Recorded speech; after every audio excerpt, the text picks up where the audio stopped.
Hi, this is Dark Journalist. Today I have the exciting Part 2 episode with geoengineering author ELANA FREELAND.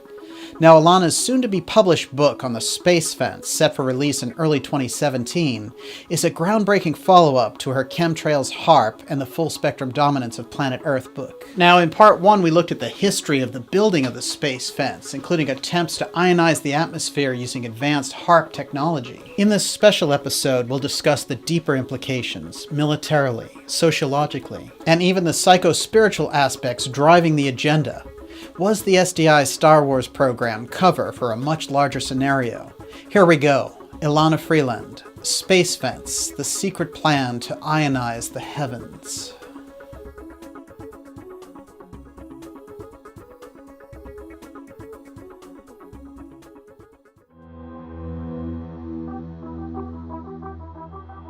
The powers that be are studying the impact that radiation is having on the United States. You know, these psychopaths that have this kind of power over this planet, our magnetosphere is so precious to us, and it has already been put through the ringer, along with the ionosphere, by the HAARP experiments. Dark Journalist. Go for truth in 2017. The deepest questions, the biggest secrets, the darkest mysteries. Dark Journalist. Go for truth. With top guests like Graham Hancock. Graham, how do we as a society escape the grip of the deep state in the 21st century? Rather than spending trillions of dollars every year on building up our armies and our weapons of mass destruction and creating a climate of hatred and fear and suspicion, we should be uniting as a human race. Catherine Austin Fitts. Catherine, what is the issue that's holding us back and destroying prosperity? We have a system which is got a negative return on investment.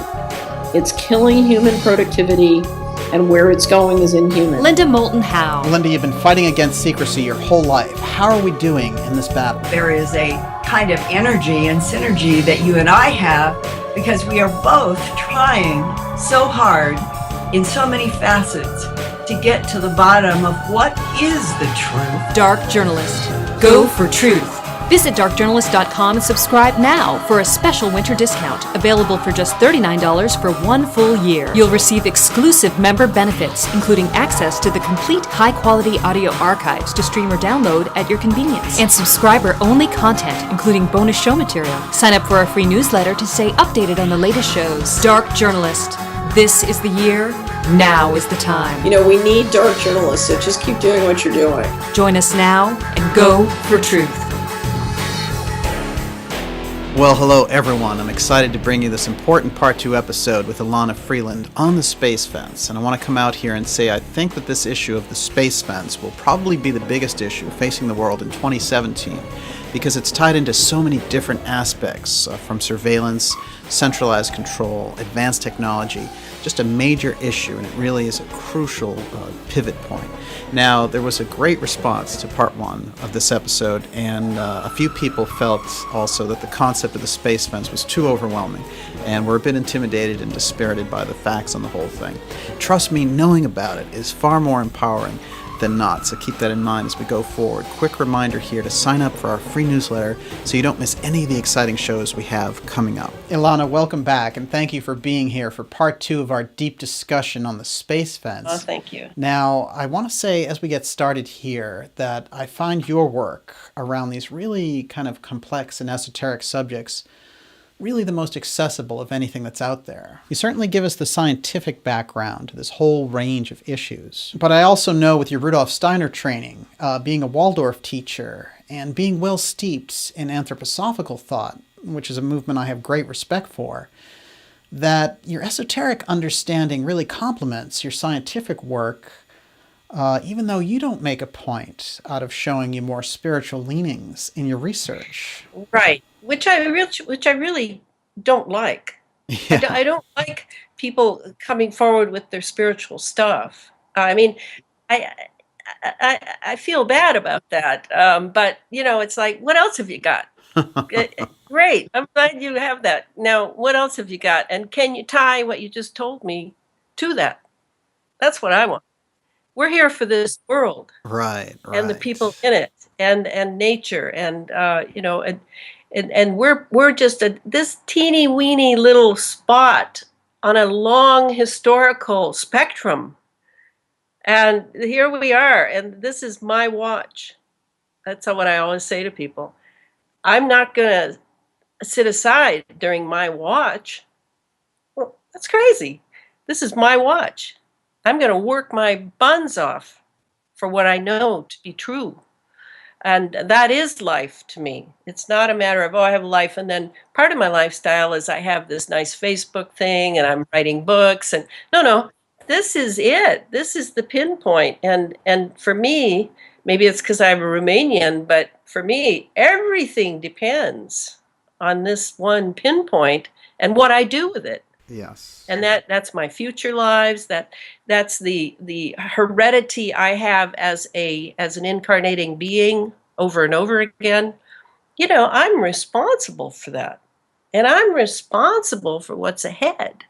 So, I watch people, and they sort of dream their way through life.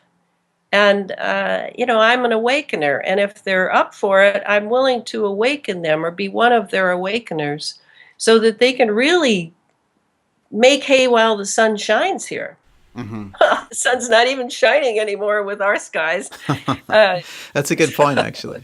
Yeah. you know what I mean, Daniel. And you're someone, too, that you pursue what you believe in and believe is valuable to that moment in history that we are now sharing, because we're time beings. Mm-hmm. We travel through time, and I'm Elana now, and I'll be somebody else, and I've been somebody else, and bless Elana, but I'm not going to try to clothe and just think about Elana. Uh-huh.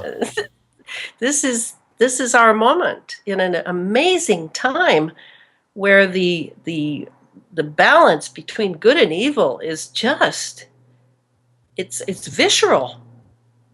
I can feel it, and I see it as a great bonus to be born now. No wonder there's 7 billion people on the planet. They all want to be here. Yeah. I don't blame them. Well, I really appreciate that, and I can definitely see where you're coming from. I am going to ask you, for the benefit of our viewers, to give us your impression, based on that Steiner perspective, of the rise of these transhumanist ideas that are taking over and are ultimately responsible for fueling the development of the space fence. Now, would you say that this is the same influence that Steiner warned us of over a century ago, this Ahrimanic influence? Absolutely. Probably beyond Ahriman would be the Sorath, would be the sun spirit that Steiner writes about, and that would include the Asuras. And these are all from Old Persian religion, these terms, Ahriman as well. But I think Steiner's brilliance is to show that the evil has not just two natures, the Luciferic and the Ahrimanic. And of course, it would seem that Satan was more like Ahriman. Yes. But also has a third nature, which I believe that AI is going to be involved with, is the Asuras. And the Asuras are, in a way, the Lucifer and Ahriman part of the nature of evil. It's the nature of evil that makes us work. Otherwise, Steiner said, we all have an Austrian soul. We're all lazy. He was Austrian, so he could say that. Yeah. So the evil makes us have to choose constantly, the dual nature of evil. But then there's this other third branch of evil that I think we're going to see more and more of now, that CERN is opening certain gates. We saw Jack Parsons open gates with L. Ron Hubbard back in the 50s. Yes. Crowley opened gates in Egypt and who knows where else. So we're having all that Ahrimanic religion, which Satanism is an Ahrimanic religion, that's coming to the fore because this is Ahriman's time, the computer, everything being very cold and metallic, and the human being gobbled up by all of these influences that are Ahrimanic in nature and Luciferic. Like the media and Hollywood, that's all very Luciferic, but they're going to have a more penetrating. Now that we've ingested all these heavy metals and the microprocessors and the sensors and all these biologically engineered experiments that we're also ingesting on the nano scale. Now it's internalizing, it's going inside of us. That's very Ahrimanic. That's very much Ahriman's nature, just to dig in and get in there. And then with the electromagnetism, I mean, that's Ahriman's nature is electric. Absolutely. And we could do a whole show just on this Ahriman aspect from the point of view of anthroposophy. It's very intriguing stuff. And, I've studied Steiner's work for really since my teens. And he seemed to present this kind of interesting vision of the future back then. So we're talking the turn of the century, around 1900. And, this whole era of the transhumanist is something, it seemed to me that he presaged very well. So it's very advanced stuff. And this tie-in with the electrical nature of Ahriman and the hidden technology, I think, is very fascinating in terms of how it relates to what Steiner called the doppelganger. Now, can you touch on that for us here? And give us an idea of how the doppelganger and the spiritual dimensional Steiner concept of Ahriman relates to the transhumanist movement. We're born with the doppelganger is waiting for us just out of the womb and enters us and then leaves our bodies 3 days before death, and because it can't go through death. But that too, that makes us electrical as well as etheric beings. So we have both processes in us, and it's the Ahrimanic technology that now is just consuming everything, gobbling the whole earth up. Whole forests are dying, Daniel.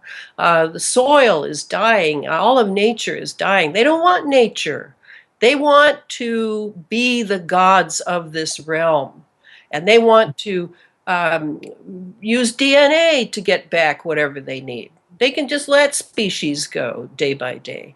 It's hard for people to encompass such a hubris as these Satanist elites who, whose upbringings are highly different from any loving family upbringing that a peon like us might have. So, that spiritual aspect, as you were saying earlier, it has to be brought in. But I've been hoping to bring it in first through the thinking so that I can strengthen people's they have no confidence in their thinking, and to give them the confidence that you don't need a PhD to think about this. Look at the PhDs; they're thinking like in a wedge. They can't think outside the wedge. So don't think that we need to hear from them. What we need to hear from is people who are true individuals who have an inner life, an inner spiritual life, and it's very real. Well, I do think your knowledge of the kind of spiritual underpinnings at work in this battle that we're seeing between humanity and the transhumanist agenda does give your work a serious edge. When we look at the last 15 years or so, we can definitely see a quickening that's happening in society. Now, it's a quickening that's certainly going in the wrong direction. I don't think there's any doubt about that.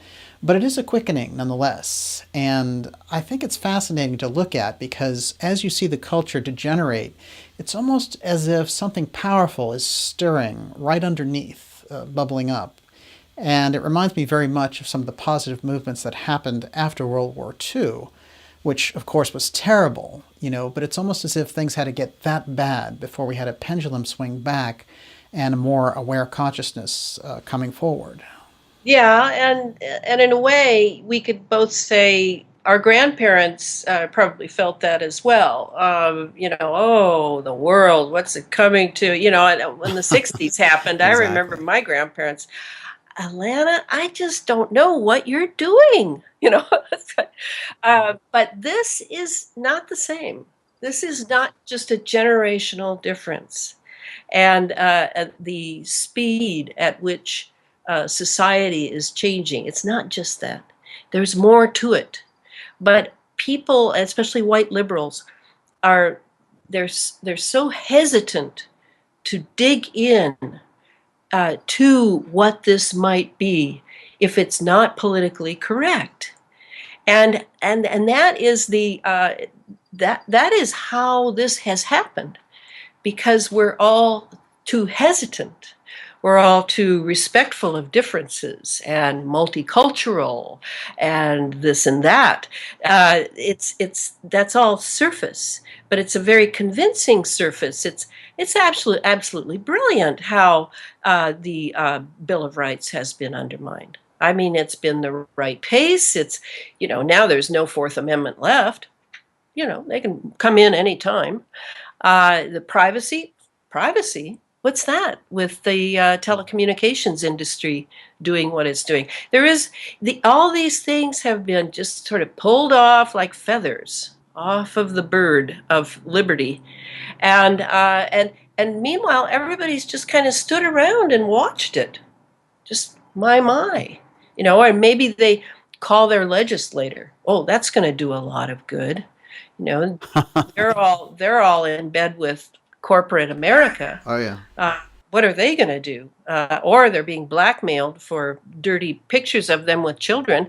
I mean, it's unfortunate that white liberalism has taken such a passive role. Well, that is very interesting. Of course, white liberalism was very key to changes that took place in the 60s. But after that, seemed to get watered down and seemed to forget their own ideals. Now, how do you see what happened there? I don't quite know where that happened. It certainly was before 2001 and the Twin Towers, before the Patriot Act. It was happening back when I was younger, and I realized, I mean, in the 60s, we all would make jokes about the white liberals because we were the radicals. Well, not all of us really were, but we were trying to liberate ourselves from this vacuum cleaner of commoditization of the republic, and we didn't really know that's what we were doing, but we were going back to the land, and we didn't own anything, and we traded goods and services. We had no money. We were experimenting with the way people used to live, and we sneered at the white middle class and wondered why they weren't out marching. Like, I think that some of them did march with Dr. King down in the South. And that was like, wow, great. They could feel the black-white thing, but they couldn't see anything beyond that. They were willing to even believe that there was only one assassin in all those murders for decades. Mm-hmm. It's only been recently that they've realized, oh, yeah. What is it that takes so long when you're a law-abiding citizen? Is it then that you are there to you're there to hold on to what you think democracy is, what you've been taught it is? You're not aware of the impact media is having on you. You're not aware of many deep things because you're getting another car, you're getting another home, you're getting a vacation to the Tahiti.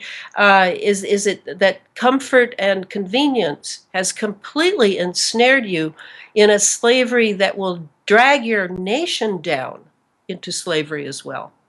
Well, that is what happened. That's exactly what happened. Yes. Wow. Well, that really is what happened. It proved the ultimate diversion for them, becoming more and more material and established. They certainly tuned out and lost their sense of ethical balance. Now, it's just amazing. And I'm glad you mentioned the media there, because not only are they the number one enabler of the corruption, but they're also the, anesthetizers in chief, just really creating a false reality for us to buy into. And one of their greatest failures, in my opinion, is the lack of reporting on the dangers to us here in America from the Fukushima nuclear accident in Japan. And we know now from recent studies that the radiation level is climbing there on the West Coast, where you are. How do you feel about the radiation hazards from Fukushima? Well, it's definitely operating synergistically with what they're dumping on us. Okay. And you can imagine if you've got conductive metals in the atmosphere and they're slowly falling, right, because of gravity coming down, and then you have the radiation moving along. Well, that can't be good for us. Right. I mean, it stimulates the radiation. And Fukushima happened in 2011, and I make a big case for it being a HARP instigated event in my Chemtrails HARP book.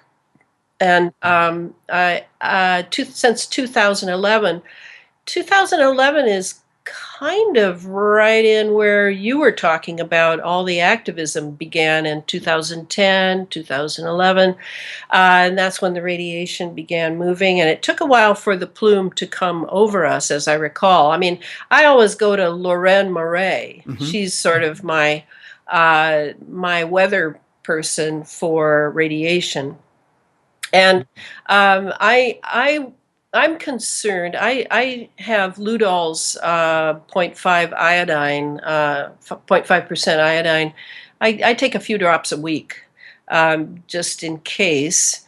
And I assume that the powers that be, are studying the impact that radiation is having on the United States, along with the various chemical compositions over different geographic areas. I assume they're doing very close Nazi-like lists of exactly what is going on, because I believe their greatest hope is that there will be a small remnant of humanity that can adjust to anything they're going to send our way.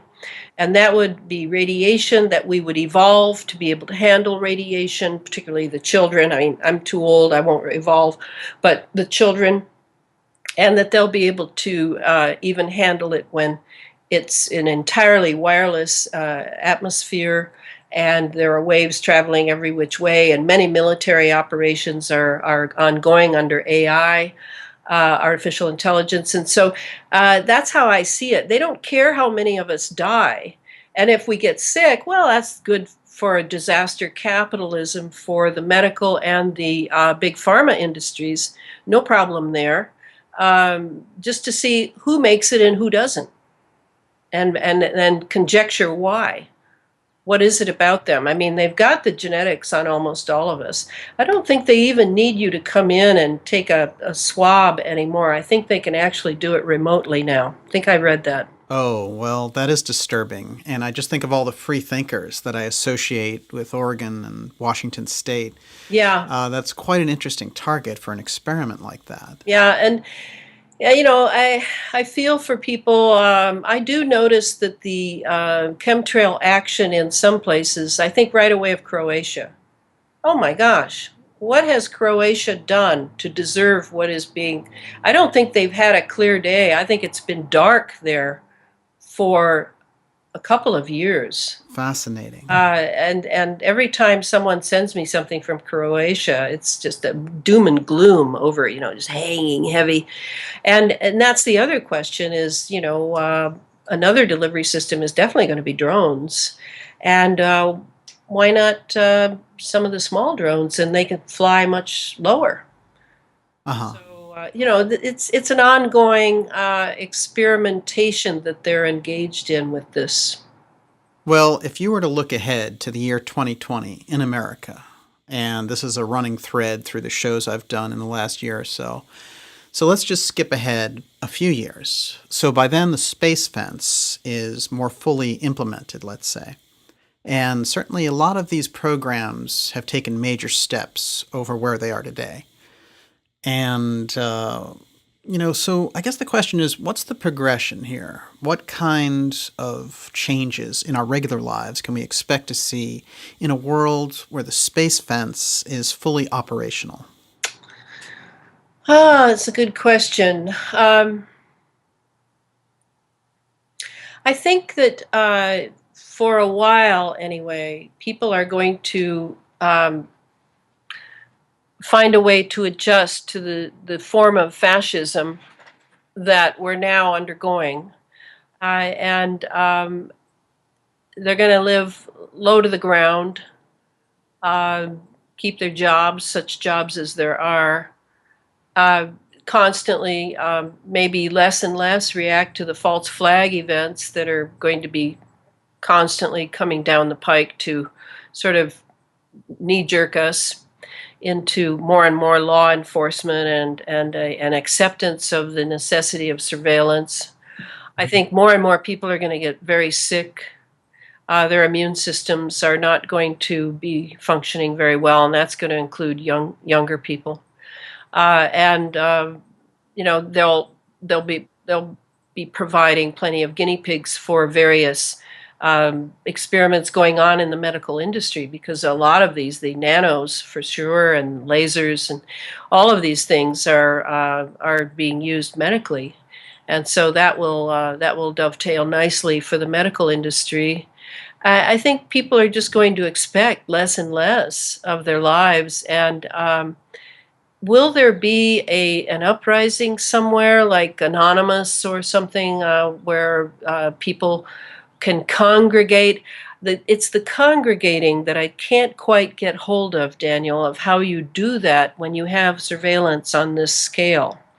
Now, one ray of weird hope I have, which is because I just wrote the section on AI, artificial intelligence, supercomputers, Yes. etc., is I was listening to a video, which I don't think I sent it to you, but it's well worth looking at. D-Wave Corporation is the only corporation thus far, to my knowledge, that has produced a very interesting artificial intelligence computer. And D-Wave has been sold to, early on it was sold to Lockheed Martin, I'm sure Raytheon's in it, all the big guns of American society, the defense contractors, the military-industrial complex. They all have one, and it's constantly developing. And this presentation that this CEO of D-Wave gave was very shocking, because at one point he said that when he's standing, something like, when he's standing beside the D-Wave, and it's really only a chip, but it has to have the coldest temperature in the world in order to function, which again is AHRIMAN. Mm-hmm. It has to have the coldest, it's colder than outer space. It's colder than sub-zero. I mean, I had to look it up. We're talking like negative 273 or something like that. Fascinating. So it has that. So it has a chamber all its own, a black box that it lives in. Very, very interesting, the black box, because it reminded me of Islam and Mecca. And so he said that when he's standing beside it, he feels that he is standing next to an altar to an alien god.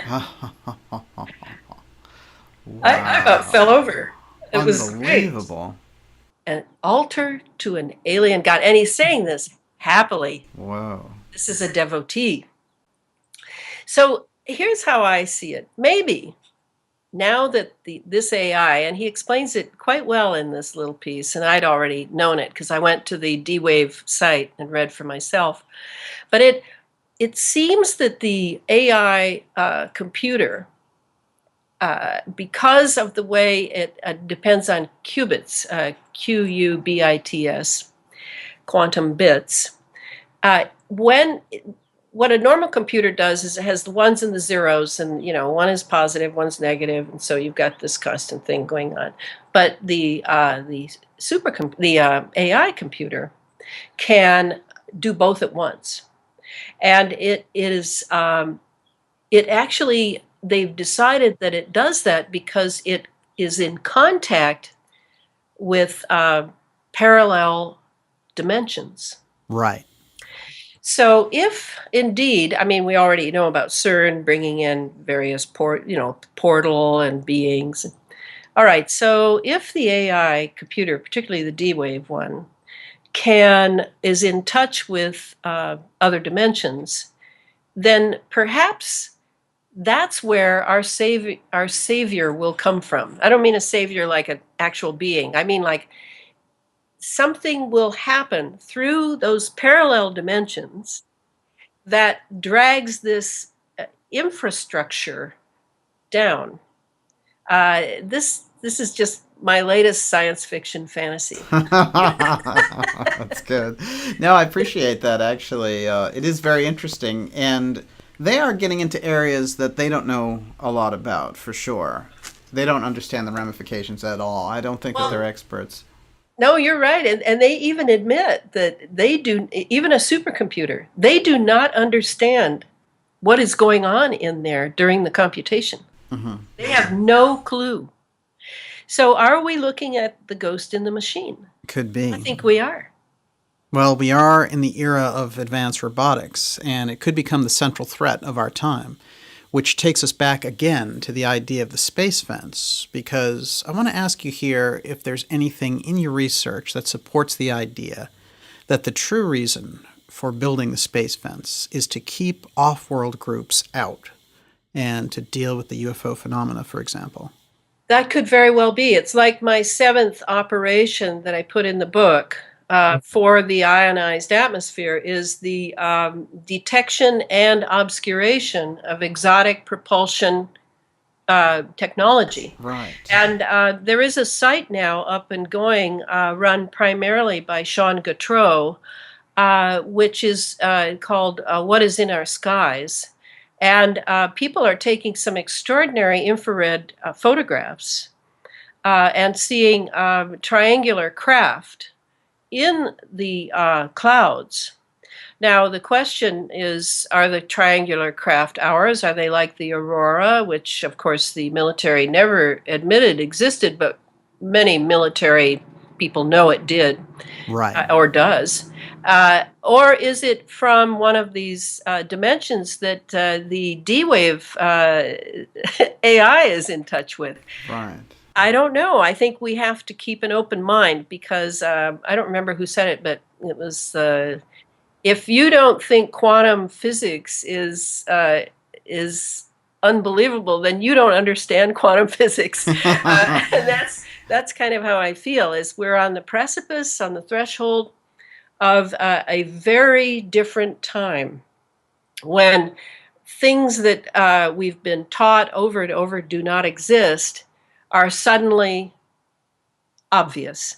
And I think that is one of the advantages of an ionized atmosphere. You're talking plasma. We have plasma. And if these ships, say, or beings, whatever, are showing up here in the 3D world with plasma bodies, then would we then, if we had the right radio frequency, be able to see them? And would we be able to shroud them with our cloud cover from the population? Right. So that the population is not totally freaked out. Possible. All possible. Well, that is really intriguing in a way. You mentioned Sean Gautreaux there, and you've referenced some of his research and ideas before about plasma. Can you get into some of that here? Well, if indeed we're looking at plasma clouds, they are plasma. Plasma is the fourth state of matter. It's it can be a gas, it can be a fire, it can be on fire, but all in all, it is matter, but it is a very fine matter. In the 19th century, they used to have these seances. I know because William Crookes, the father of chemistry, used to go to them, and I have some photos of him that I got somewhere on the web, where there's a seer sitting there doing her closed eye seeing, and suddenly there appears next to Mr. Crookes an ectoplasm person. And ectoplasm was ectoplasma. And so if we are able with our instruments and our chemicals, and I'm sure that they have this in mind, to see further into the dimensions that are sort of piled on ours, and we can't see them, but we feel them sometimes, and we have very extrasensory people who can perceive them in some way. If now we have the materials by which we can perceive these, can we then influence them, or can we cut deals with them that they will in turn influence our dimension? I think all of this is on the table now at the Pentagon, at DARPA, at certainly Lockheed Martin, TR3 or L5, whatever those guys are, all those military contractors who are, they're so deep into this research and the idea of ultimate control over the planet. Yeah. This well, that is fascinating about the ectoplasm, and I want to bring that CERN in here because this idea of opening dimensional doorways, you're dealing with other entities, basically. And we all know that ostensibly the Hadron Collider is all about finding the God particle, and supposedly they found it, maybe. So there are all these things around it that work as kind of the cover story for what it is. But because of the nature of its budget, $6 billion, the strange secrecy around it, the fact that it's actually a sovereign entity, which means, you can't take it to court and so on. What is it, and I know that we don't have all the facts about CERN yet, but what is it, given the fact that you've looked at these issues from a variety of angles, what do you think is going on with CERN? Given that I don't know nearly as much as Anthony Patch, and unfortunately he used to live just 2 hours south of me, but now he's moved down to California, so I won't be able to go down and have breakfast with him anymore. I am concerned about CERN and its influence on the magnetosphere. Mm-hmm. I'm the simple meat and potatoes level person here. Yeah. And it has a tremendous influence on the magnetosphere when it fires up. And it has been surmised that some of the airplanes that have simply dropped from the sky and never been heard from again are in part due to firing up CERN. Our magnetosphere is so precious to us, and it has already been put through the ringer along with the ionosphere by the HAARP experiments and the blasting of the Van Allen belts in the 50s with nuclear devices. I mean, these psychopaths that have this kind of power over this planet, my concern is that, yes, entities will come in as portals are opened. And it is very, very obvious to me that CERN, with all of its mythology and its weird dances and its Shiva, or is it Shiva outside their portals? It seems obvious to me that whenever you see the mythology, you're not just talking a good advertising biz gimmick. You're talking Freemasons or other secret societies that have large things in mind because they do not dawdle and waste time the way many of us seem to do. They are committed 24/7, and they have the funds and the resources to hire all those minions that they need in order to pull off vast enterprises. They are there, and they are behind this. So the portals, yes, I'm sure that's going on. The question to me is, how will this influence the magnetosphere that we need in order to survive as a planet? That's my concern about CERN. I can definitely appreciate that. We've done some in-depth episodes on it, and we have some important ones coming up with Dr. Joseph Farrell on some new research that he has on the Hadron Collider. Of course, the Webb was conceived as a CERN project, and they've had a powerful influence from their headquarters there in Geneva. The first test run of the Hadron Collider actually took place in 2010. This is a very pivotal year. It has many implications. I've been working on a documentary about a large daytime sighting out of New York City in 2010, and how, this was actually predicted by a NORAD officer. So I was able to speak with the source of that prediction, and it's a fascinating story. But what always surprises me is that when I speak with the best-known UFO investigators out there, none of them have heard of it or seem very interested, really. And it's incredibly well documented for UFO sighting, but they don't remember it. No, I do. I do remember, and the fact that it was 9 years after the towers. Just wondering if because I think I did flag that event and keep a note on it somewhere. I'll have to check that, Daniel. Oh, great. But what we have more challenges regarding UFOs now. Of course, one is that we have them, and I know we have them. I read that book by the guy that works for Jane's Defense Weekly, one of the best military magazines in the world. He wrote a book on tracking down anti-gravity technology, and he started out being very in doubt that it even existed, that it was just one of those urban myths that everybody talks about, and he didn't know much about Townsend Brown. Is this The Hunt for Zero Point? Yeah, The Hunt for Zero Point. Yes, that's Nick Cook. Yeah, okay. Oh, it's such a good book. Yes, fascinating. As he tracked it down, it's the same way I went. When I was tracking, I wasn't tracking that, but I was tracking down the shadow government, and had to go through the Nazis, of course. And so, to me, it's a done deal that we have anti-gravity. The next question we have, so is it us up there or is it them? Which one is it? Right. The next part is, what about the holographs? The holography now with an atmosphere loaded with barium can be very spectacular. And you've probably seen that one in China, where an entire city is sort of floating above the water, and people on the bridge are commenting on it.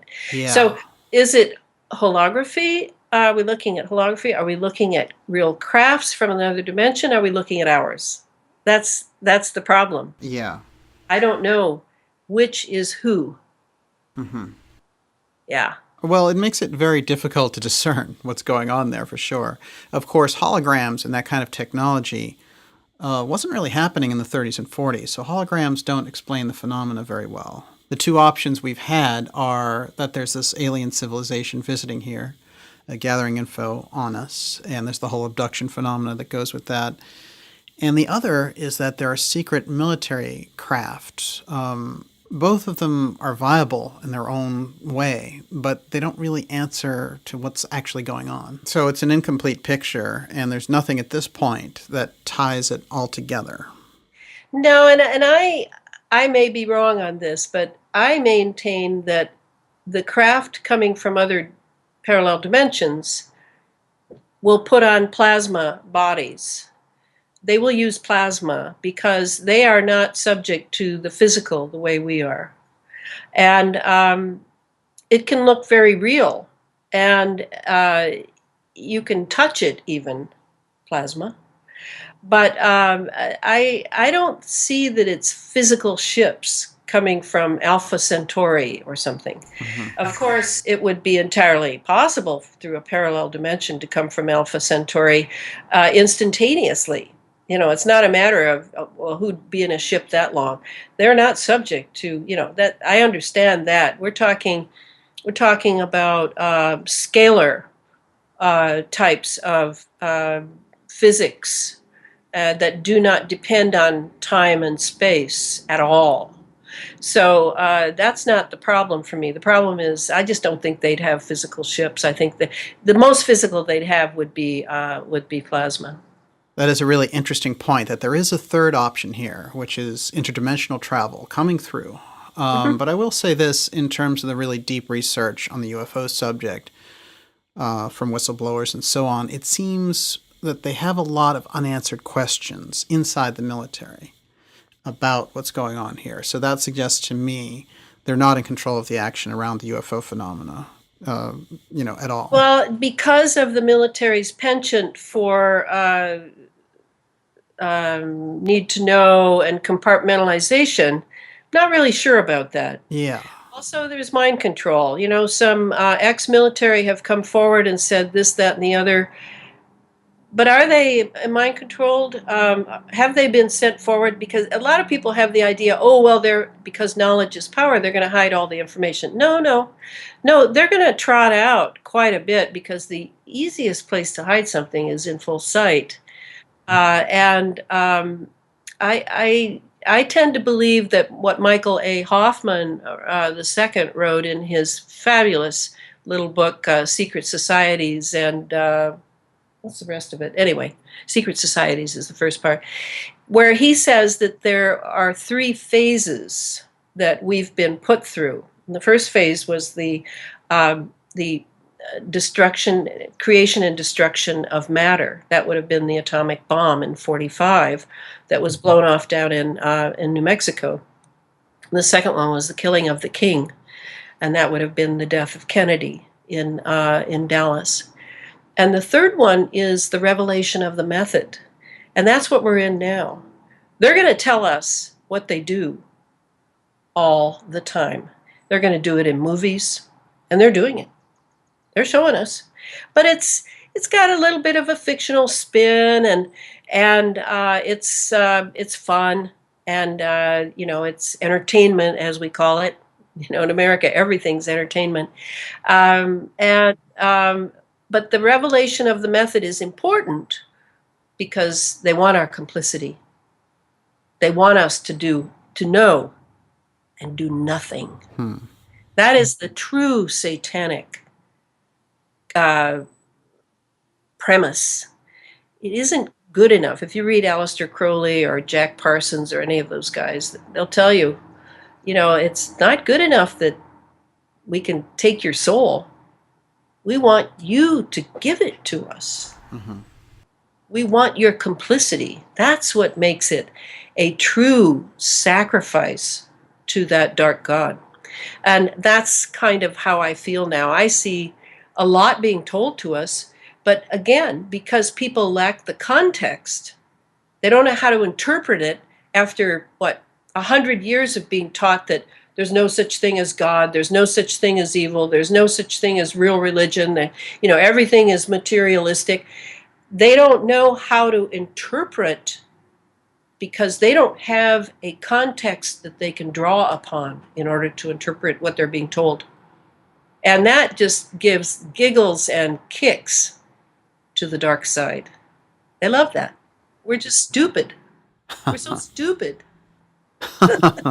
Well, we're starting to wise up now anyway. It's getting very interesting. The Space Fence, your new book, will be out early next year? Well, the publisher, same publisher as the Chemtrails Heart book, has announced it. It will be out spring 2017. That's great. I can't wait. Then we'll have plenty of time to edit and go over the illustrations. It'll still have illustrations like the last book did. So I'm really happy that I'll have the same publisher, because I already know his style, and he knows mine. So. Yeah, well, that's Feral House, and they have an amazing catalog of titles, including yours. Yes, definitely. And just a show note here that we have a new CERN episode, 2 of them coming up with Joseph Farrell next week. So subscribe now to make sure you don't miss it.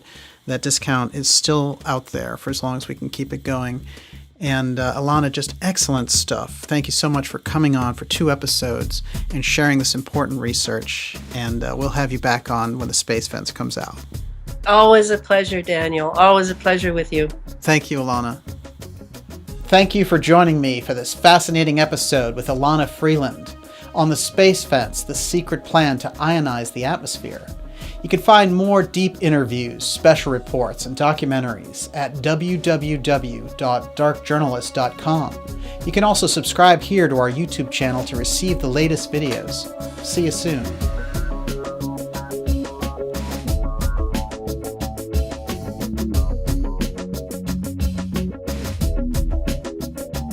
Subscribe to our newsletter at darkjournalist.com to stay updated on the latest shows.